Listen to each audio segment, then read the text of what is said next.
हिंदू धर्म को लेकर कांग्रेस के अंदर कंफ्यूजन है। हिंदू धर्म को देकर ममता बनर्जी कह रही हैं कि बीजेपी हिंदू का धंधा करती है। इस देश में लगभग 82% लोग हिंदू हैं और कमलनाथ जी कह रहे हैं कि फिर हिंदू राष्ट्र कहने की जरूरत नहीं है, ये तो सबको समझना ही चाहिए।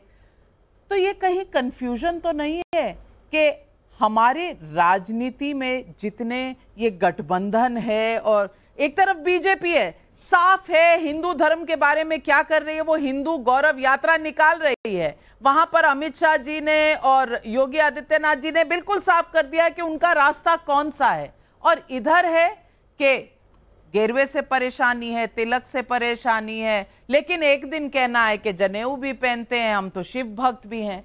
सवाल ये है कि क्या जनता को इसी तरह घुमाकर कंफ्यूज करके आप समझते हैं कि वोट पालेंगे? नाविका जी, आप बिल्कुल आखिर में मुझे आपने समय दिया। मेरा निवेदन है कि थोड़ा सा मुझे समय दें, थोड़ा बोलने का अवसर दें। देखिए, हर व्यक्ति की अपनी आस्था होती है, हर व्यक्ति का धर्म होता है और हर व्यक्ति को अपना अपना धर्म प्रिय है, अपना समाज प्रिय है।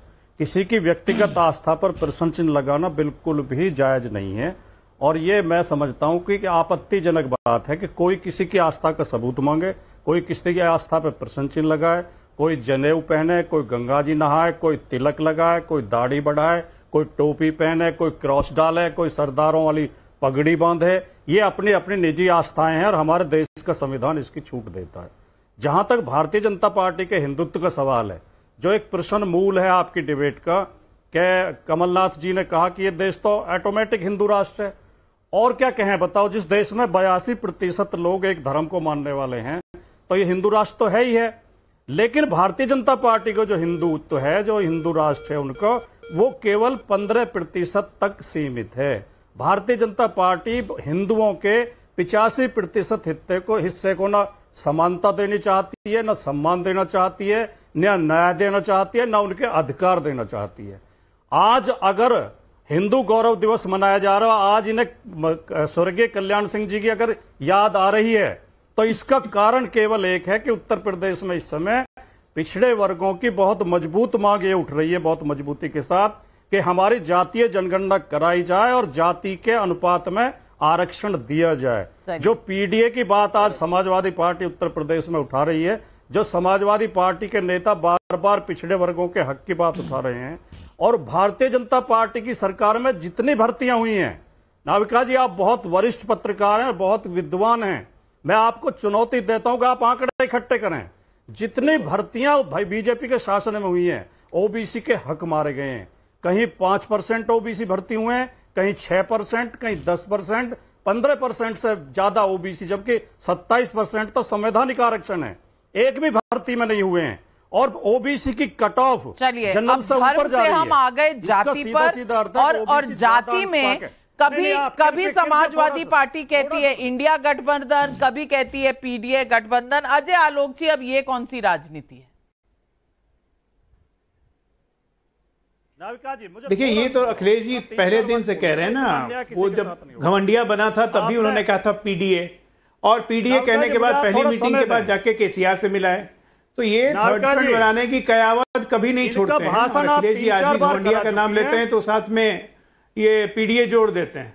अब दूसरी बात मैं कह दूं, इनको अपने शासन की याद आ गई, जो इन्होंने कहा कि नियुक्तियों में आप आंकड़े जुटाइए। अरे आंकड़े क्या जुटेंगे, यहां तो आंकड़े जुटे हुए हैं। यूपी का कौन सा थाना था जहां पे आपके पर्टिकुलर जाति के थानेदार नहीं होते थे? नहीं मिल रही है। 80% जिलों में एक ही जाति का वर्चस्व नहीं था। भाटी साहब आपकी आवाज आ रही है, भाटी साहब आपकी आवाज आ रही है। मुद्दा ये है, अन्याय है। नहीं, अन्याय नहीं, ये बिल्कुल अन्याय है। मुझे आप केवल 15-20 सेकंड दें। बोलिए भाटी जी। देखिए, अजय आलोक के बहुत लंबे भाषण हुए हैं, आप इसकी रिकॉर्डिंग सुन लेना। आधे समय अजय आलोक बोले हैं।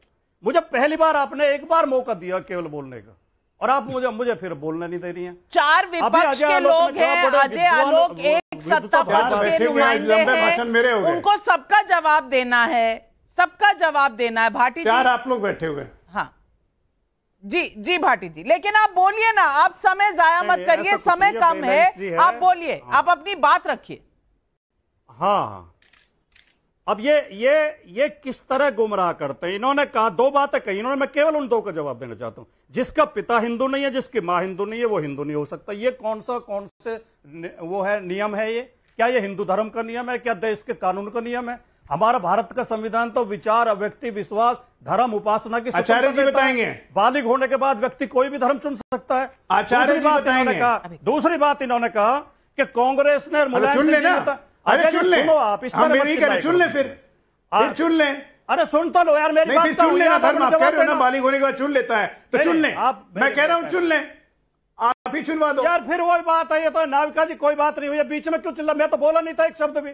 आपने मेरे नेता का नाम लेकर भी टिप्पणी की, मैं बिल्कुल नहीं बोला था। बाटी जी, मैं आपको, मेरे पास समय कम है, मैं आपको 20 सेकंड दे रही हूं, आप अपनी बात रखें।